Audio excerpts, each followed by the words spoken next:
내가 내게 큰 복을 주고 내 씨로 그게 번성하여 하늘의 별과 같고 바닷가의 모래와 같게 하리니 내 씨가 그 대적의 성문을 차지하리라. 또 내 씨로 말미암아 천하 만민이 복을 받으리니 이는 내가 나의 말을 준행하였음이니라 하셨다 하니라. 아멘. 예. 오늘은 창세기 22장 우리 15절에서 18절의 말씀 가지고 하나님의 이제 축복을 받는 비결, 이런 제목으로 함께 우리 하나님 말씀 상고하려고 합니다. 예, 구약 성경은 39권으로 이루어졌어요. 구약 성경은 예수에 대하여 증언합니다. 신약 성경도 예수에 대하여 증언하고 있어요. 그래서 요한복음 5장 39절에 너희가 영생을 얻는 줄 알고 성경을 상고하는데 이 성경은 나에 대하여 증언하는 것이다. 예수님이 이렇게 말씀하셨어요. 구약 39권은 초림의 예수, 구원자 예수로 이 땅 가운데 오실 예수를 소개해 주고 있고, 신약의 그 이제 예수는 신약 성경 27권은 이제 오신 예수님이 이 땅 가운데 하신 사역, 그리고 다시 오시마 약속하신 재림의 심판주로 오실 예수님에 대해서 소개하는 것이 신약 성경이다라고 말씀드리죠. 이 구약 성경 39권을 10시대로 나눌 수가 있어요. 그러니까 여러분들이 성경을 제대로 보려고 하면, 여러분들이 성경을 제대로 이해하려고 하면 이 39권을 여러분들이 이 10시대를 써놓고 거기다 갖다 껴넣을 수 있어야 여러분들이 성경을 제대로 볼 수 있어요.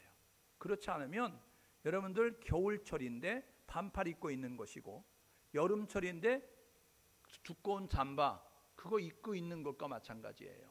그러니까 여러분 봄철이면 씨앗을 파종하고 여러분 이제 땅을 개간하고 심어야 되는 그런 계절인데, 가을처럼 뭔가 수확할 것처럼 해석을 하면 이건 성경의 오류를 범하게 되는 거거든요. 말씀 해석의 오류가 되는 것입니다. 그러니까 여러분들이 이 성경 39권을 구약 10시대로 펼쳐놓고 거기 갖다 끼워넣을 수 있어야 됩니다.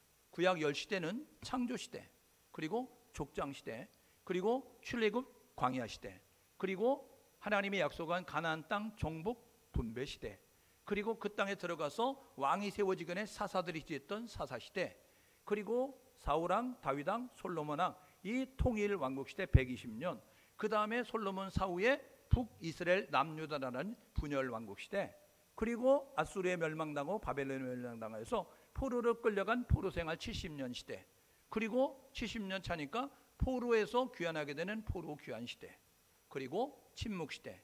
이 10시대예요. 이거 펼쳐놓고 여러분들이 성경 갖다 거기에 갖다 이게 창조시대야, 이게 족장시대야, 이게 출애굽 광야시대 갖다 맞출 수 있어야 여러분들이 성경을 제대로 하는 거예요. 여러분, 우리가 1월 첫째 주 우리 2021년도 시작하면서 창세기 1장 26절에서 28절 말씀 읽었어요. 창세기 1장에서 11장까지 내용은 이 창조시대에 대해서 우리에게 말씀해 주고 있습니다. 네 가지 사건을 통해서 우리에게 교훈해 주는데, 하나님이 창조하셨다. 인간은 하나님 앞에 범죄해서 타락했다. 하나님은 물로 심판하셨다.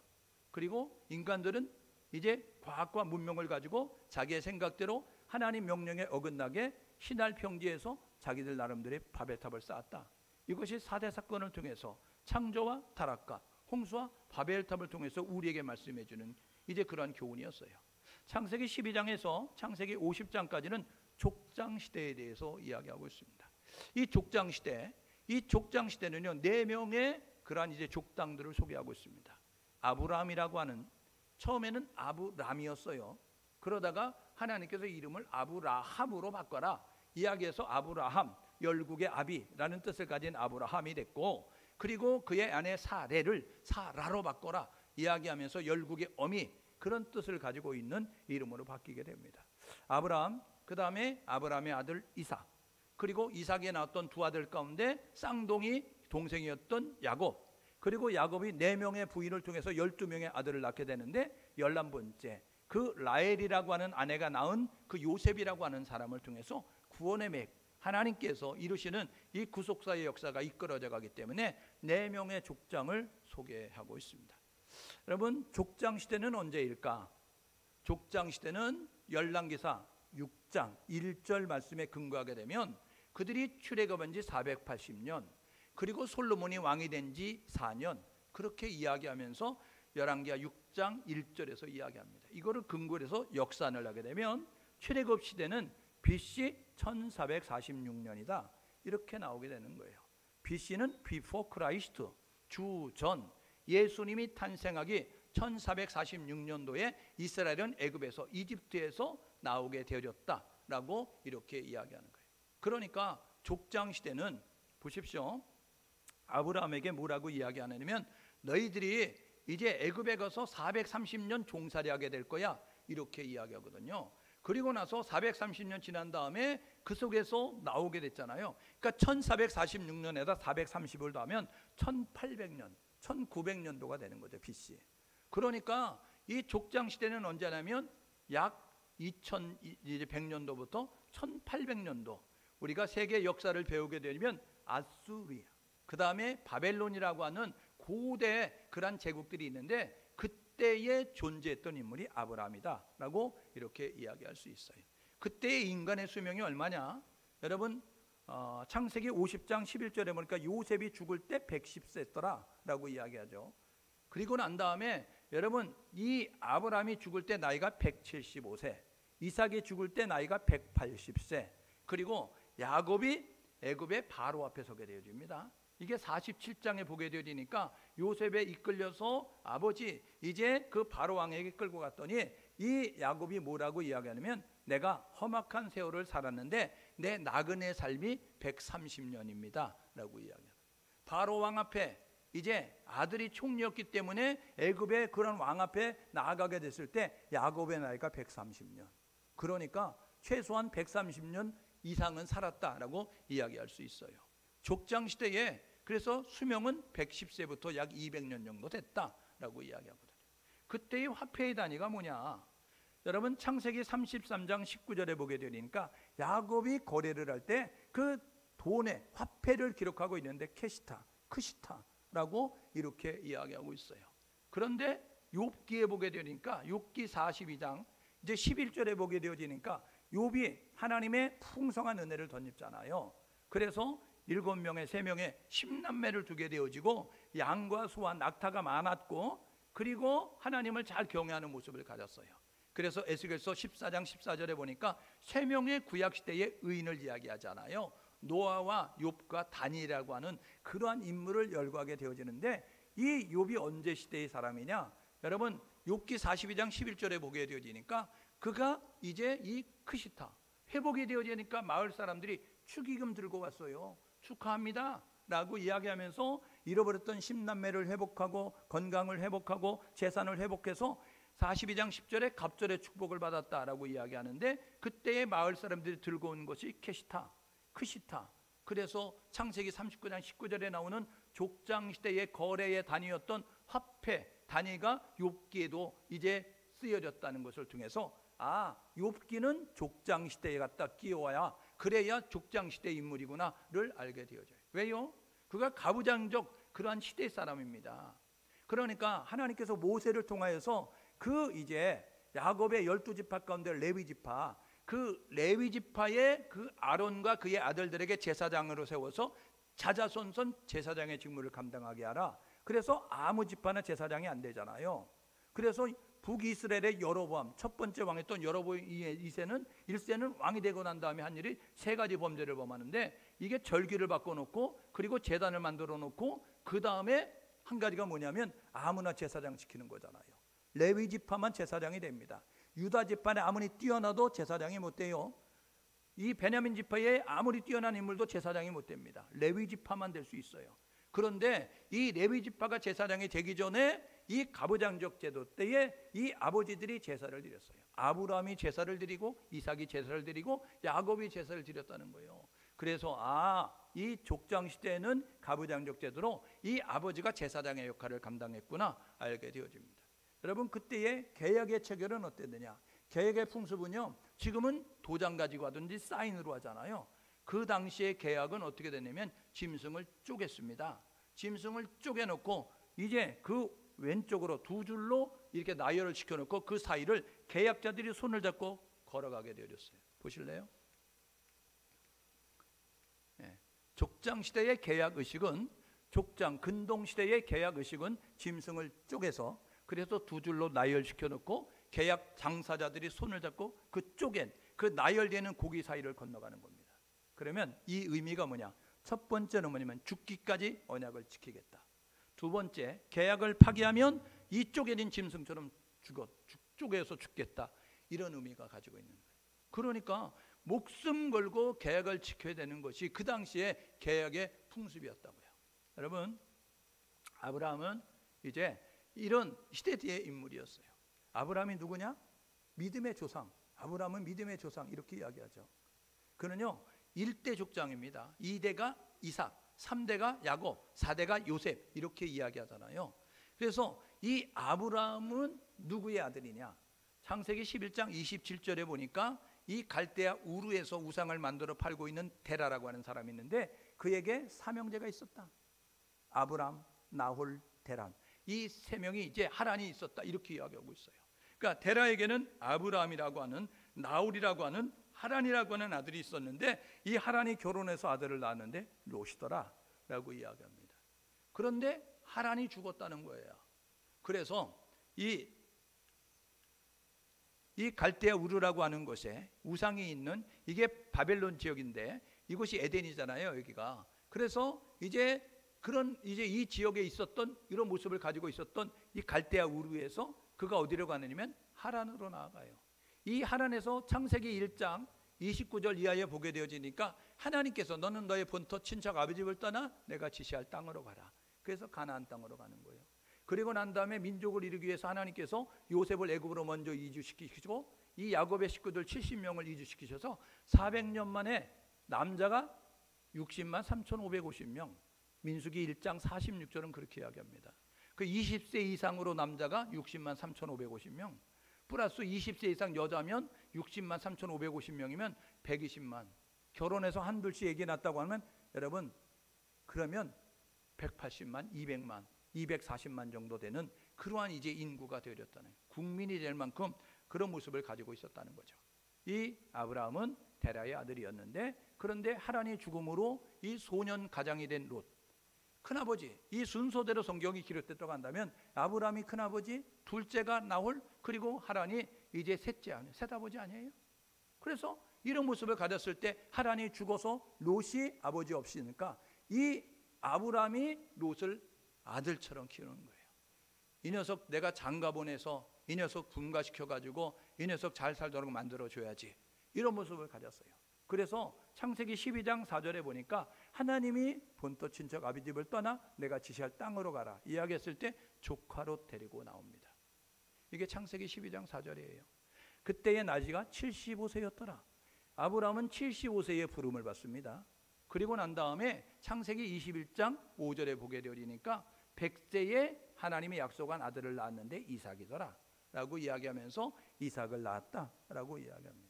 그런데 창세기 25장 7절에 보게 되니까 그가 175세를 향유하고 죽었더라 라고 이야기하면서 이 아브라함이 죽었다 라고 이야기합니다. 여러분, 창세기 12장에서 창세기 25장까지 읽어야 아브라함의 생애를 알 수 있어요. 이 아브라함의 생애를 우리가 알아야 이 아브라함이 어떻게 믿음의 조상이 됐으며 아브라함이 어떻게 복을 받았는가를 우리가 알게 되어진다는 것입니다. 보십시오. 창세기 12장에 75세, 죽을 때가 175세, 100년 여러분 그렇게 살게 되는 모습을 가졌어요. 하나님의 부름을 받았고 약속의 그러한 자녀를 낳게 되었고 그리고 하나님을 믿은 가운데서 죽음을 당하게 되었어요. 그런데 창세기 12장에서 믿음의 합격증을 받은 게 아닙니다. 창세기 22장 여러분 우리가 12절 말씀에 보게 되어지니까 뭐라고 이야기하면 내가 이제야, 하나님께서 말씀하시는데 내가 이제야 아브라함 너가 내가 다른 어떤 것보다 나를 사랑하는 줄 알겠다. 너가 나를 정말 두렵고 떨리는 마음으로 섬기는 줄 알겠다. 이런 모습 가지고 믿음의 합격증을 창세기 22장에서 주게 되어지는 거예요. 그러니까 저와 여러분 모두가 이 아브라함을 알기 위해서는 창세기 12장부터 25장까지를 읽어야 아브라함의 생애를 제대로 알게 되어지고 아브라함이 이런 생애를 살아서 하나님 앞에 복을 받았다는 것을 알게 되어집니다. 아브라함의 생애 첫 번째, 여러분 하란을 떠날 때 창세기 12장 4절에 보니까 하란을 떠날 때 조카로 데리고 나왔어요. 하나님 분명히 말씀하셨습니다. 그러니까 여러분 우리가 정확히 들어야 되는 거예요. 근데 정확히 안 듣고 대충 듣잖아요. 너는 너의 본토, 친척, 아비 집을 떠나라 이렇게 하나님 말씀하셨어요. 그런데 본토는 떠나는데 여러분 고향은 아비 집은 떠나는데 친척은 떠나지 않는 거예요. 조카로 데리고 나오잖아요. 조카로 데리고 나와가지고 여러분 어떤 일을 겪게 됩니까? 여러분 나중에 그 조카의 그 롯의 집안에 엄청난 비극적인 일을 만든 사람이 누구냐? 아브라함. 하나님이요 갈 때 하란에서 그냥 나올 때 그냥 하나님 말씀 듣고 그냥 나오면 그 남아있는 하란에 남아있는 롯은요 하나님이 책임집니다. 그런데 주제넘게 아브라함이 데리고 가가지고 결혼시켜야지, 분가시켜야지, 이 녀석 살게 만들어야지 데리고 나와가지고 조카 며느리 소금기둥 만들고, 조카 여러분 우리가 생각할 때 큰딸과 결혼해서 모압 족속 만들고 작은 딸과 여러분 잠자리에서 암몬 족속 만들고, 그게 누구예요? 여러분 롯이 그래졌어요. 왜? 아브라함이 데리고 나와서 그랬다니까요. 아브라함이 하란에 있었으면 하나님이 책임지는데 이 아브라함이 조카로서 데리고 나와가지고 그래가지고 가나안 땅에 데리고 와가지고 소돔과 고모라 성으로 이사가게 만들어서 결국 그 가정을 힘들게 만들어서 사람이 누구냐? 아브라함. 여러분 자식이 없었어요. 그때의 풍습은 뭐냐면요, 지금처럼 뭐 이렇게 뭐 인공수정을 하거나 뭐 여러 가지 뭐 방법을 통해서 아기를 가질 수 있는 기절이 아니기 때문에 그때의 자식이 없는 사람들이 상속자를 세우는데 누구를 세웠느냐? 집안의 종들 가운데 똘똘한 녀석을 세웠습니다. 그래서 창세기 15장 3절에 아브라함이 이렇게 이야기합니다. 나는 무자한데 나의 상속자를 누구로 할까? 그런데 우리 종들 가운데 엘리에셀이 똑똑하니 이 녀석에게 나의 상속을 물려되겠다. 그래서 나의 상속자는 이 엘리에셀입니다 라고 이야기하잖아요. 그런데요 하나님께서 아들 주시겠다는 거예요. 야 너 아들 낳을 거야 이렇게 이야기해요. 그러니까 어떻게 해요? 자식이 없을 때 그가 창세기 16장 16절에 하나님이 아들 주신데, 그런데 나는 나이가 많어, 내 부인 사라는 경수가 끊어졌어, 생지가 끝났어, 그러니까 임신할 수 없는 가운데 있어요. 배란이 안 되니까 아기를 못 낳잖아요. 그렇게 되어지니까 어떡하지? 둘이 머리 맞대가지고 한 것이 뭐냐면 하나님은 아기 주신다는데 우리는 생산의 능력이 없으니까 어떡할까? 그래서 한 것이 뭐냐면 당신의 몸종 젊은 여자 애굽 여인 하갈, 그를 통해서 아기 낳으라는구나. 시바지 통해서 아기 낳으려고 하는 모습을 가지고 그래서 아기 낳은 게 이스마엘이에요. 하나님은 그렇게 하라고 하지 않았어요. 근데 자기 생각으로 그럴 것이다 생각하면서 행동하는 모습을 갖죠. 약속을 받습니다. 내가 너에게 아들 줄게 그렇게 이야기합니다. 근데요 그가요 하나님 그러면 약속한 그 징표가 뭡니까? 나에게 약속하는 그 표징을 보여주세요. 그래서 창세기 15장 10절에 하나님이 이야기합니다. 양과 염소를 가지고 나서 나에게 드려라 라고 이야기했어요. 그때의 계약은요, 계약 체결은 짐승을 쪼개야 된다고 이야기했잖아요. 그런데 그가 쪼개지 않아요. 어떻게 했어요? 15장 10절에 보십시오. 뭐라고 이야기하냐면 짐승은 쪼갰으나 새는 쪼개지 않고, 그 당시에 풍습은 계약을 체결하면 쪼개서 나열시키고 그 사이를 건너가야 되는 거예요. 그런데 짐승은 자기 멋대로, 큰 짐승은 양은 쪼개고 염소는 쪼갰는데 비둘기는 쪼개지 않고 새는 그냥 통째로 드렸다라고 이야기하는 거예요. 자기 생각으로.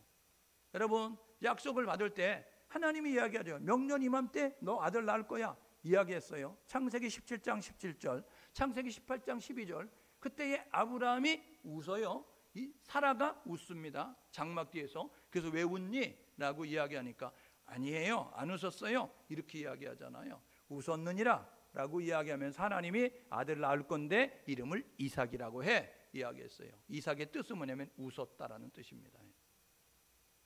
하나님께서요 그래서 이삭, 그 아들 이삭을 부를 때마다 우리가 하나님을 믿지 못했어, 우리가 하나님을 믿지 못했어, 아이고 우리가 하나님을 불가능하다고 생각했어, 이런 모습 가지고 자신들의 불순의 모습을 보게 만드셨어요. 여러분 창세기 22장에 번제로 드리라고 이야기합니다. 그때요 어떻게 하냐면 하나님을 믿습니다. 그래서 창세기 22장 12절에 그가요 칼을 들어 아들을 죽이려고 합니다.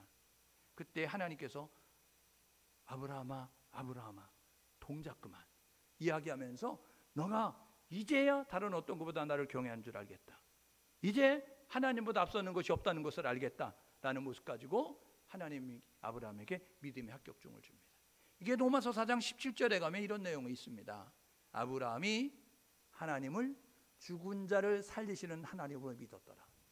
여러분 아브라함은요 죽은 자를 살리시는 전능한 하나님으로 믿게 되어졌어요. 그래서 하나님의 말씀에 순종하는 모습을 가지고 나아가게 됐습니다. 아브라함이요, 창세기 12장에 하나님을 떠나라 이야기했을 때 그때의 불순종 그리고 불신의 모습을 가지고 있었어요. 내가 볼 때는, 내가 생각할 때는, 이런 모습 가지고 부분적인 순종하라며 나왔다고요. 그런데 창세기 12장 22장에 보게 되니까 온전한 순종, 이해가 안 돼요. 너 아들 독자 이삭, 100세에 나난 생명 같은 아들, 너가 가장 아끼는 아들 내게 번제로 바쳐 이야기했을 때 이해가 안 되는 거예요. 아무런 유익이 없는 것처럼 보여졌어요. 그때 나 예수 안 믿어, 나 하나님 떠날 거야, 난 교회 안 다녀 이러고 보따리 싼 게 아니고요, 이해가 안 되지만 사흘길인데 아들과 함께 걸어가요. 종들을 산자락에 내려놓고 아들에게 짐을 지우고 그리고 불과 칼을 들고 산으로 올라갑니다. 그리고 제단을 만들고 아들을 잡아 그곳에 놓고 칼을 들어 죽이려고 해요. 왜요? 하나님 75세에 100세에 나가지고 아들이 짐을 지고 나무를 지고 산에 올라갈 정도가 되면 15에서 20살은 됐을 것이다 이야기하면 100세의 아들을 낳았으니까 아브라함은 115세에서 120세는 됐을 것이다. 그런데 여러분, 그 노인이 그 청년을 잡아 죽이려고 했을 때 그 청년이 순순히 그냥 제단에 그 밧줄에 묶어가지고 여러분 그렇게 죽이려고 하는 그 모습에 순종하는 모습을 가져요. 그래서 이삭의 생애를 보십시오. 이삭은요 순탄한, 이삭은요 평탄한 그런 모습 가지고 삶을 살게 되어집니다. 그래서요 뭐라고 얘기하면 당신은 하나님께 복을 받은 사람입니다. 창세기 26장 28절에 아비멜렉이 그렇게 고백합니다.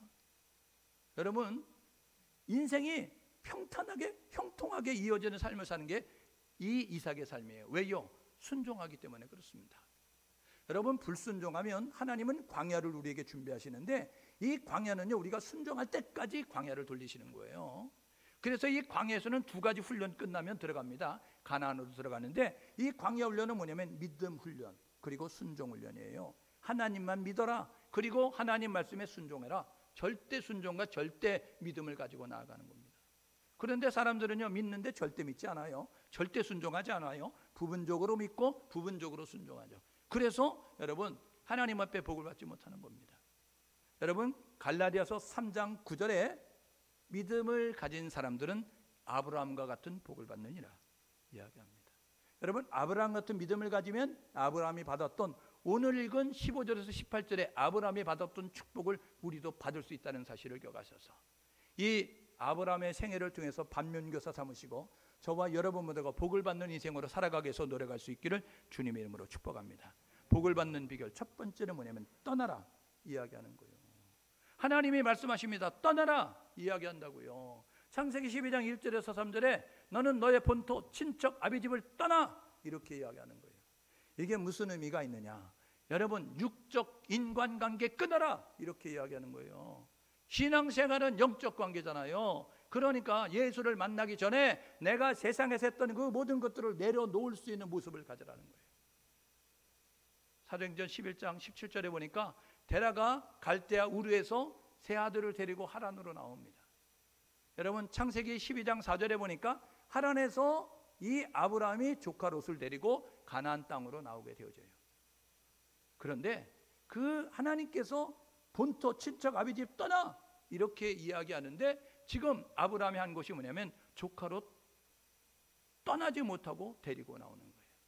육적 관계 끊지 못하니까 어떤 일 벌어져요? 가나안 땅에서 기근 만납니다. 그리고 그가 이제 아내를 누이라고 속여요. 2번씩이나 속입니다. 여러분, 부전자전이라고 이삭도 자기 이제 리브가를 아내를 누이라고 속이는 그런 모습을 갖게 됩니다. 창세기 12장에 창세기 20장에 아브라함이 누이라고 말해 이야기하면서 자기 부인을 누이라고 말하면서 자기 목숨 부지하기 위해서 그렇게 행동하고 있는 비겁자의 그런 아브라함의 모습을 우리가 보게 되거든요. 육적 관계 끊지 못하니까 기근이 찾아와요. 육적 관계 끊지 못하니까 여러분 아내를 속이고 거짓말쟁이 되고 비겁장이 됩니다. 육적 관계 끊지 못하니까 여러분 평탄한 날이 없는 거예요. 종들이 맨날 싸우는 거예요. 여러분, 부모의 기쁨은 뭔지 아세요? 형제들이 서로 위해주고 아껴주는 겁니다. 근데 형제들이 맨날 일어나면 네가 잘했니 내가 못했느니 이런 모습 가지고 막 싸우게 되면요, 그거 바라보는 부모의 마음이 아프다고요. 아침에 일어날 때마다 이 아브라함의 종과 이 롯의 종들이 맨날 싸우는 거예요. 이 목축 때문에 싸우는 거예요. 목축을 길러야 되니까 이 초장을 위해서 또 물을 위해서 우리가 먼저 왔다, 우리 것이다 라고 하는 모습 가지고 막 싸우게 되니까 머리가 지끈지끈 아픈 그런 모습을 갖게 되죠. 결국 롯도 다 잃어버리게 만들고 조카 며느리 송곳기둥 만들고, 그런 것이 뭐냐면 육적 관계 끊지 못하기 때문에 그렇다는 것입니다. 여러분, 우리에게 롯이 있어요. 우리가 지금 예수 믿기 전에 가지고 있었던, 세상에 있었을 때 가지고 있었던 습관들, 버릇들 아직 버리지 못하는 것이 있다는 것입니다. 남자분들은 특히 교회 나오기 전에 행하고 있었던 것이 있습니다. 그게 뭔지 아세요? 주초, 술, 담배예요. 그런데 교회에 나왔는데 아직도 옛날 세상에 있을 때 술, 담배 버리지 않았다고 한다면 하나님의 축복과는 거리가 있다는 사실을 기억하셔야 됩니다.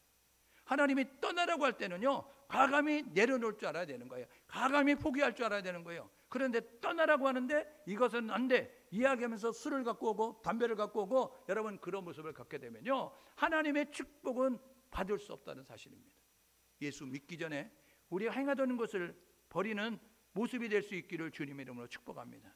여자분들은 뭐라 그래요? 갈라디아서 5장, 여러분 육체는 현저하니 이야기하면서 성령 받기 전에, 교회 다니기 전에, 예수 믿기 전에 여러분 그 사람들은 어떤 모습을 갖냐면 시기와 분쟁과 다툼과 미움과 이런 것들이 있어요.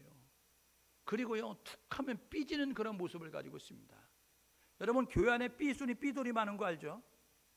삐순이 삐돌이 그냥 삐져가지고 자기 혼자 삐져가지고 자기 혼자 감정이 춤을 춰가지고 아침에 천국, 점심에 지옥, 저녁에 천국. 여러분 그래가지고요, 자기 감정에 따라 하나님이 있기도 하고 하나님이 없기도 하는 모습 가지고, 그래서 세상적인 그러한 예수를 믿기 전에 그리스도 안에서 새로운 피조물로 만들어졌음에도 불구하고 그것 버리지 못하고 끌고 있는, 가지고 있는 모습을 가지고 있다고 한다면, 여러분 예수 믿기 전에 습관을 끊어버리시고, 그리고 예수 믿기 전에 버릇들을 끊어버릴 수 있는 우리 모두 될 수 있기를 주님의 이름으로 축복합니다. 그래야 복을 받아요. 두 번째, 여러분 축복받는 비결이 뭔지 아세요? 그것은 뭐냐면요, 쪼개라 이렇게 이야기하는 거예요. 창세기 15장 9절 10절 말씀에 보게 되니까 징표가 뭐예요? 하나님 나에게 땅을 준다고 하는데 땅을 준다는 징표가 뭡니까? 이야기하니까 하나님의 양과 염소 가지고 와라 라고 이야기했어요. 그러면 계약 체결하자는 거예요. 그러면 쪼개서 가지고 와야 되는데, 여러분 하나님의 명령 제물을 드려라. 아브라함은 모든 것 쪼갰어요. 근데 15장 10절에 뭐라 그래요? 짐승은 쪼갰으나 새는 쪼개지 않았다 이야기하는 거예요. 왜 안 쪼개요? 쪼개야 되잖아요. 그런데 왜 안 쪼개요? 자기가 판단하는 거예요. 아브라함이 판단해서 뭐라 그래요? 짐승은 크니까 쪼개도 되는데 새는 작으니까 안 쪼개도 되겠네? 이런 모습 가지고 있게 되어지는 거예요. 여러분 야고보서 4장 12절에 이야기하죠. 입법자, 재판자는 오직 한 분이시니 그는 구원하시기도 하고 멸하시기도 하신다. 여러분 하나님 재판장은 오직 한 분이신데 천지 만물을 만드신 하나님이에요. 그래서 마태복음 7장 1절에 비판받지 않으면 비판하지 마라, 판단받지 않으면 판단하지 마라. 너희들이 해야 되는 그 해렴으로 해렴을 받을 것이다. 그래서 마태복음 7장 5절에 형제의 눈 속에는 티 보면서 티가 있네, 허물이 있네, 단점이 있네 이야기하는 사람들아, 너 자신의 눈을 봐라. 너의 눈 속에는 들보가 있다 이야기하는 거예요. 티 정도가 아니라 너는 더 많은 허물과 너는 더 많은 잘못을 가지고 있다. 그러니 먼저 내 눈 속에 들보를 빼어라 라고 말씀하고 있다는 사실입니다. 여러분 쪼개라, 이거는 뭐냐면요, 철저하게 회개하라는 겁니다. 우리가 세상을 살아가면서 여러분 적당히 변명하고 합리화하는 그런 모습을 가질 때가 너무나 많습니다. 여러분 교육자도 목사도 인간인지라 이렇게 운전을 하다가 어떤 때는 유혹을 받아요. 교통순경이 없으면 그냥 신호를 무시하고 과속도 하게 되어집니다. 그때에 혼자 있으면 되는데 어디를 가다가 우리 성도님들이 탔어요. 그러면 뒤에서 목사님도 신호를 위반하네? 이런 모습을 가지고, 여러분 그걸 해가지고 내가 운전을 할 때 경찰이 있는가 없는가 봐서 신호를 위반하면 여러분 목사가 지옥 간다고 여러분 지옥 가실 겁니까? 여러분 우리는요 사람을 보고 신앙생활하는 것이 아니라 하나님의 말씀대로 해야 되는 겁니다. 말씀대로 행하는 모습을 가져야 되는데 그렇지 않은 모습을 가져요.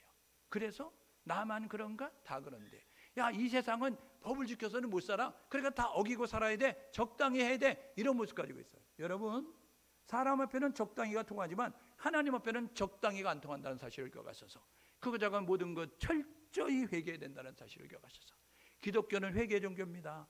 회개의 문을 통과하지 않고 하나님 만날 수 없다는 사실을 기억하셔서, 저와 여러분 모두가 이제 사소한 것, 하찮은 것, 여러분이 작은 것이라도 하나님 앞에 철저히 내려놓고서 노력할 수 있는 우리 모두 될 수 있기를 주님의 이름으로 축복합니다. 그래야 하나님이 들으시는 거예요.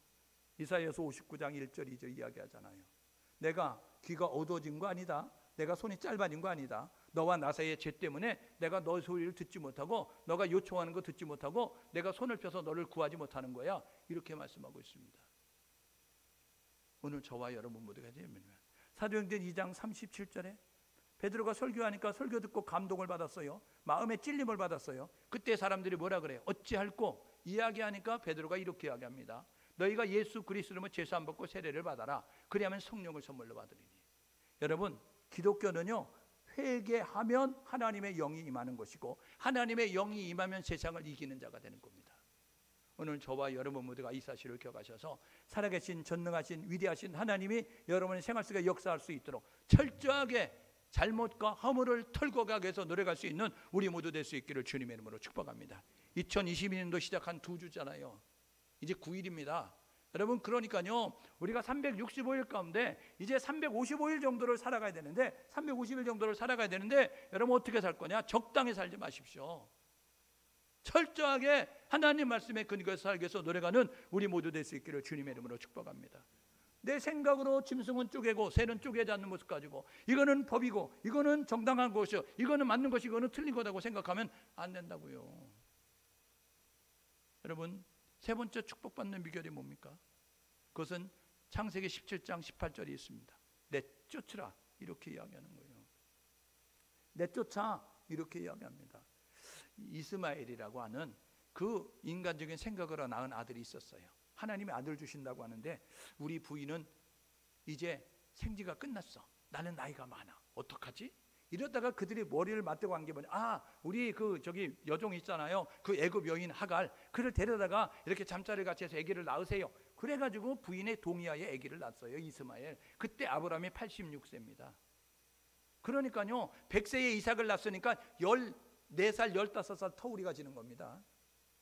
여러분, 그 이스마엘을 태어나게 됐는데, 그런데 100세에 이삭이 태어났어요.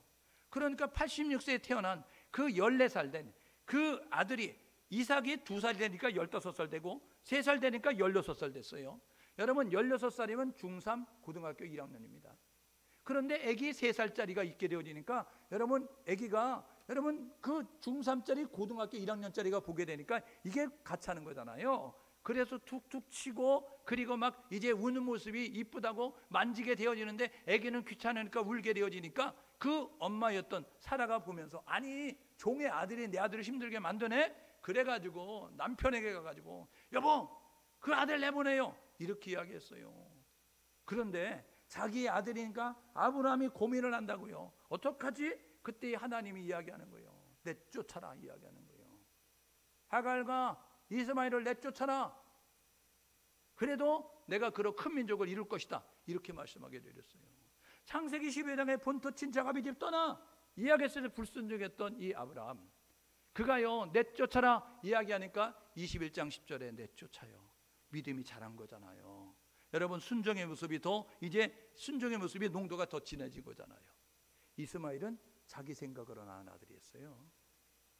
여러분, 이게 내쫓으라는 게 뭐냐면, 교회 안에서 신앙생활하던 기존 신자들, 여러분 중직자들이 신앙생활하면서 여러분 안에 고착화된, 여러분 안에 잘못 길들여진 신앙 습관입니다. 신앙 버릇이라고요.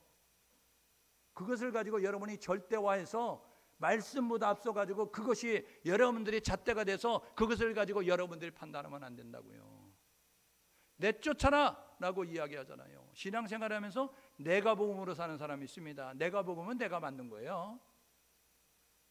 하나님은 예수 그리스도를 우리에게 복음으로 주셨는데 예수 그리스도가 아니라 여러분 내가 판단하는 거예요. 내 감정에 따라, 내 형편에 따라, 내 지식에 따라, 내 경험에 따라 내가 결정하고 판단해서 선택하는 모습 가지고 행동하는 거, 이게 내가 복음입니다. 신앙 안에 하나님의 축복을 받는 사람들은요, 내가 복음을 내려놔야, 내가 복음을 내쫓아야, 신앙 생활하면서 내 멋대로 내가 행하고 있는 것들을 내려놔야 하나님을 경험할 수 있습니다. 2022년도 시작하면서 여러분 안에 겉멋들은 신앙생활이 있다고 한다면, 그릇된 신앙생활이 있다고 한다면, 여러분들이 그런 거 내려놓고 말씀으로 돌아가서 말씀에 비추어서 말씀대로 행할 수 있는 우리 모두가 될 수 있기를 주님의 이름으로 축복합니다. 여러분, 초신자는 뭐가 뭔지 모르니까 몰라요. 그렇지 않아요. 그런데 교회 오래 다닌 사람, 30년, 40년 몇 대째 예수 믿었는데, 여러분 성령 받지 않은 사람, 성령 받아도 성령 충만하지 않고 성령이 점점 여러분 탄식하는, 근심하는, 염려하는 행하는 사람들, 그 사람들 행하는 게 뭔지 아세요? 이 굳어진 습관이 나오고 굳어진 버릇이 나오는 거예요. 수리아 안디옥에 여러분 이방인들이 예수 믿고 선교사를 파송하는 그러한 일들이 있게 되어졌습니다. 바울이요, 복음을 전하면서 이방족에게 복음을 전했습니다. 갈라디아 지방에. 그래서 바울이 예수를 믿으면 구원받습니다. 예수를 믿고 천국 가야 됩니다. 그래서 사람들이 예수를 믿어야 되겠어 이야기하는데, 예루살렘에서 내려온 유대인들이 있었어요. 그들이 뭐라 그래요? 예수만 믿어서 구원받는 게 아니라고, 난지 8일 만에 할례를 받는 유대의 전통이 있어. 할례를 받아야 돼. 하나님의 이스라엘 백성들에게 율법을 주셨어. 율법을 지켜야 돼. 이렇게 이야기하는 거예요. 그러니까요, 이방 교인들이 헷갈리는 거예요. 아니, 바울 선생님은 예수만 믿으면 된다고 하는데 뭐 이렇게 복잡하냐? 예수 믿는 거 이렇게 뭐 이렇게 복잡하냐? 이런 모습 가지고 있었어요. 그래서요, 여러분, 유대인들이 거기다가 자기들의 생각으로 할례를 받아야 구원받을 것처럼, 율법을 지켜야 구원받을 것처럼, 어디 성경에 할례 받아야 구원받는다고 하고 어디 성경에 율법을 지켜야 구원받는다고 했어요? 그건 유대인들이 생각하는 거였어요. 성경은 뭐라 그래요? 누구든지 주의 이름 부르면 구원받는다고 하잖아요. 주 예수를 믿으면 구원받는다고 하잖아요. 예수를 통하여 구원받는데, 여러분 자기 생각으로, 자기의 여러분 추측으로, 자기의 지식으로 구원받으려고 하면 할례 받아, 구원받으면 율법 지켜 이야기하고 있는 겁니다. 여러분, 신앙생활 바로 하십시오. 모르면 물어보세요. 그럴 것이다 추측하고 살지 말고, 그럴 것이다 생각하고 살지 말고. 저와 여러분 모두가, 여러분 모르는 건 죄가 아닙니다. 그런데요, 배우지 않는 건 죄입니다. 여러분 모르면 배우시고, 배워서 여러분 습득이 안 되면 습득될 때까지 반복하면서 학습하셔서 몸에 배워져서, 그래서 여러분들이 그 몸으로 이 자동적으로 반응이 될 수 있는 모습 가지고 나아가야 여러분 바보 되지 않습니다. 마태복음 7장 21절에 주여 주여 내가 주의 이름으로 선지자 노릇했어요. 주여 주여 내가 이름으로 주의 귀신도 쫓았습니다. 내가 주의 이름으로 많은 능력도 행했어요. 이야기하는 사람은 뭐래? 불법을 행한 내게 떠나가라. 주의 이름으로 선지자 노릇한 게, 주의 이름으로 귀신을 쫓은 게, 주의 이름으로 많은 이제 일을 행한 게 여러분 어떻게 불법입니까? 그런데 하나님은 불법이라고 이야기하는 거예요. 하나님이 그때에 원하는 것을 행하지 않으면 불법입니다. 땅을 메워야 되는 땅을 파는 사람, 땅을 파야 되는 땅을 메우는 사람, 이거는요 불법인 거예요. 하나님이 그때그때 우리에게 주시는 말씀이 있다는 사실을 가셔서 그 말씀대로 살기 위해서 노력할 수 있는 우리 모두 될 수 있기를 주님의 이름으로 축복합니다. 내가 볼 때는, 내가 생각하기에는 그건 내 생각이에요. 하나님의 말씀이 아니라고요.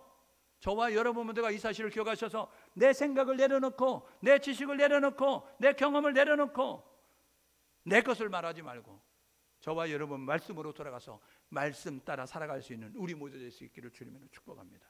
축복받는 네 번째 뭔지 아세요?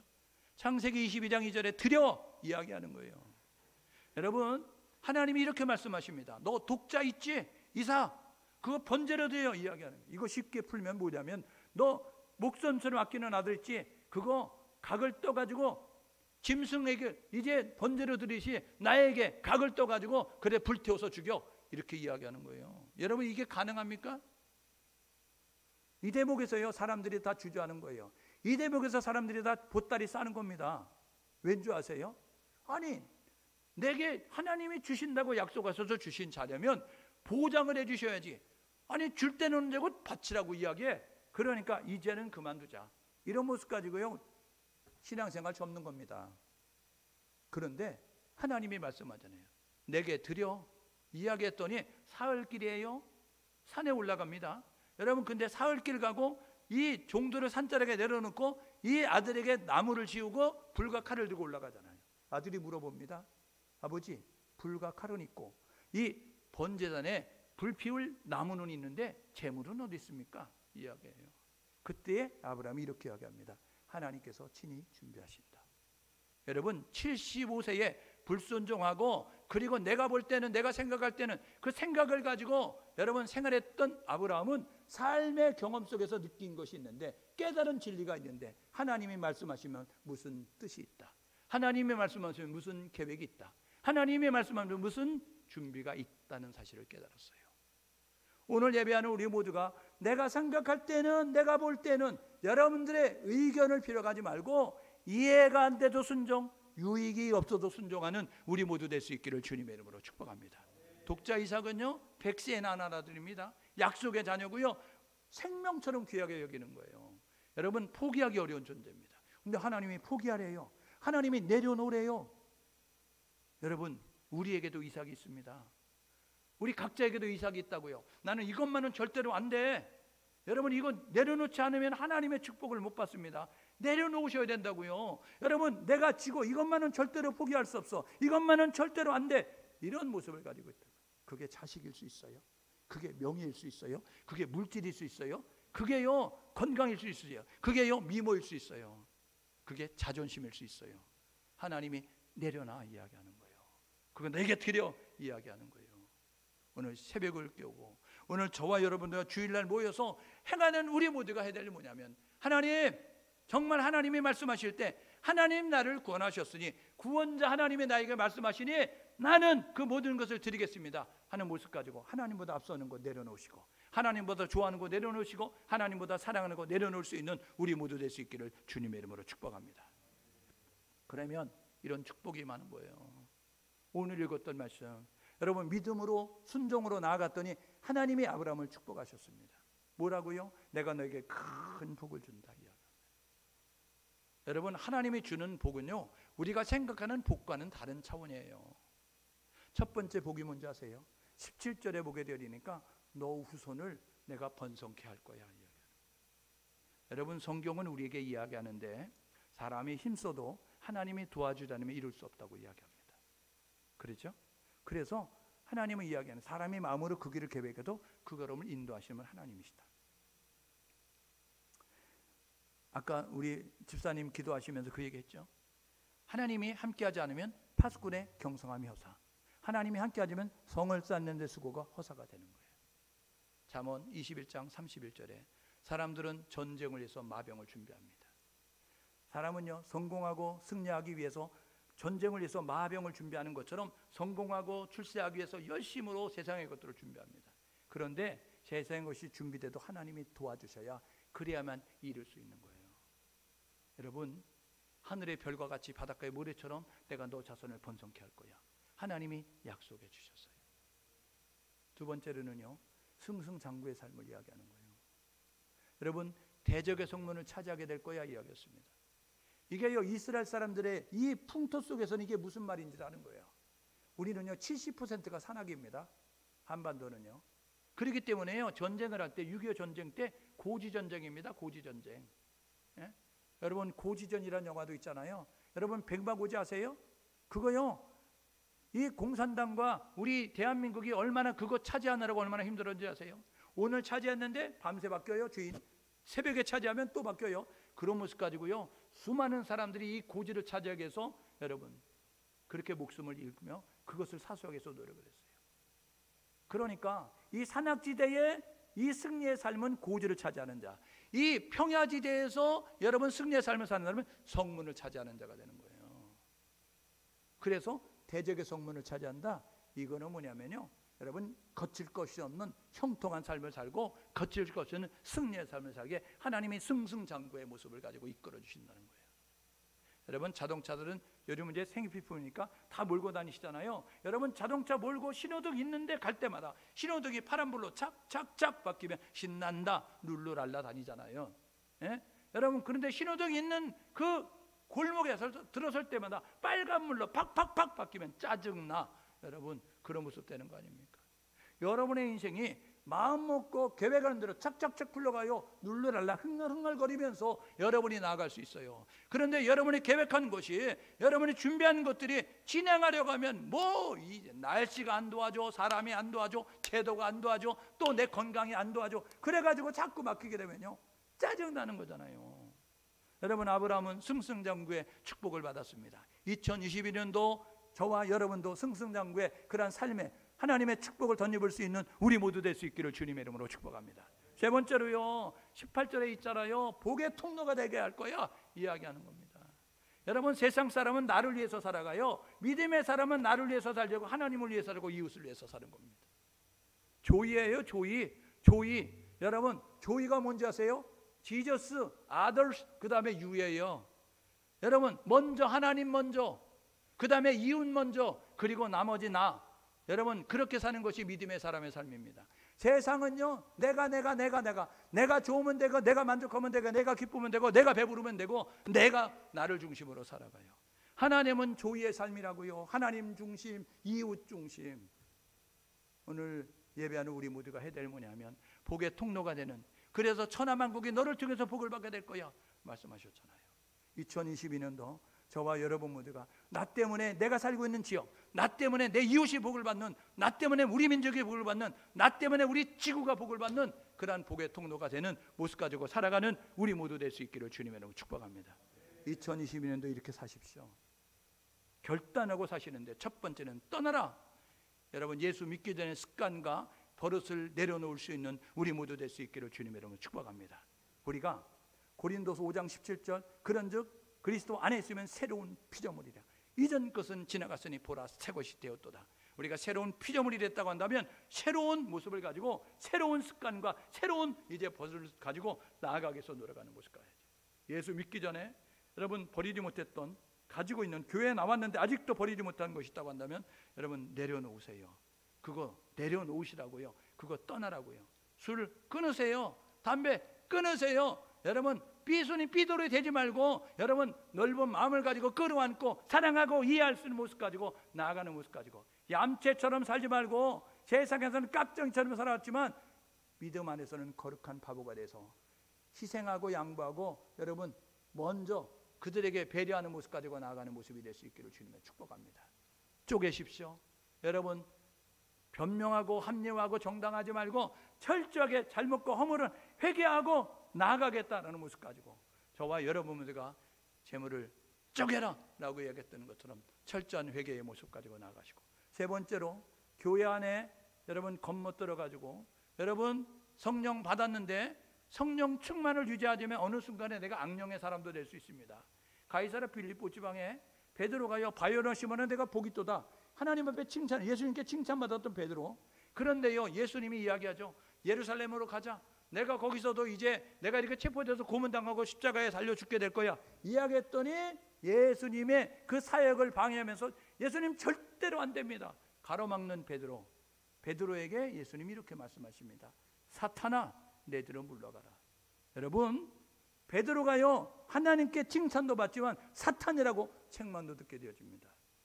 오늘 저와 여러분 모두가, 여러분 하나님이 세우신 교회를 힘들게 만들고 하나님이 불러 모신 주의 백성들을 힘들게 만드는 사탄의 앞제배가 되지 아니하도록 깨어 기도하면서 내쫓으라 이야기했을 때, 여러분 신앙 안에 여러분 그릇된 것들 다 내려놓을 수 있는 겸손의 모습으로 말씀이 기준 살아가는 우리 모두 될 수 있기를 주님으로 축복합니다. 네 번째, 드려라 이야기하는 거예요. 내려놓아라, 헌신하라 라고 이야기하는 거예요.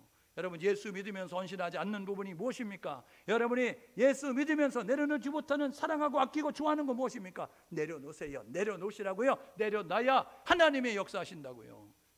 여러분, 신앙은 이론이 아니에요. 신앙은 지식이 아닙니다. 신앙은 체험이에요. 신앙은 경험이라고요. 살아계신 하나님, 오늘도 우리의 생활 속에 역사할 수 있다는 사실을 기억하셔서 오늘 예배하는 우리 모두 이 아브라함 같은 자세를 통하여서 떠나라, 쪼개라, 내쫓으라, 드리라 말씀을 통하여 복을 받았던 아브라함 같은 그러한 복을 받는 생활이 될 수 있기를 주님의 이름으로 축복합니다. 함께 마음을 모두 기도하게 해요. 하나님, 2022년도 허락해 주셨습니다. 하나님, 떠나게 도와주십시오. 쪼개게 도와주십시오. 내쫓게 도와주십시오. 드리게 도와주십시오. 함께 마음을 모두 기도합니다. 하나님 아버지, 은혜를 감사합니다. 오늘도 우리를 불러주셔서 감사합니다. 하나님 찬송하게 하셔서 감사합니다. 하나님 말씀 듣게 하셔서 감사합니다. 주신 말씀 가슴에 새기고 그 말씀 따라 준행하며 나아가는 우리 모두 될 수 있도록 아버지여 인도하여 주옵소서. 하나님 아브라함 같은 그러한 자세를 가지고 나아가는 우리 모두가 될 수 있도록 인도하여 주옵소서. 하나님 떠나라 할 때 떠날 수 있는 우리 모두가 되게 하시고, 쪼개라 할 때 온전히 쪼갤 수 있는 우리 모두가 되게 도와주시고, 내쫓으라 할 때 망설이지 말고 내쫓는 자들 되게 도와주시고, 드리라 할 때 망설이지 않으려고 하나님 기쁘이 즐거운 자세로 드릴 수 있는 우리 모두가 되서 아브라함이 얻었던 놀라운 축복을 받는 우리 모두 되게 도와주옵소서. 2022년도 힘들고 어렵다고 하는 세월을 지나갑니다. 그 중에 전능하신 살아가신 은혜 하나님 만나는 경험하는 우리 모두 될 수 있도록 은혜를 나뉘어 주옵소서. 하나님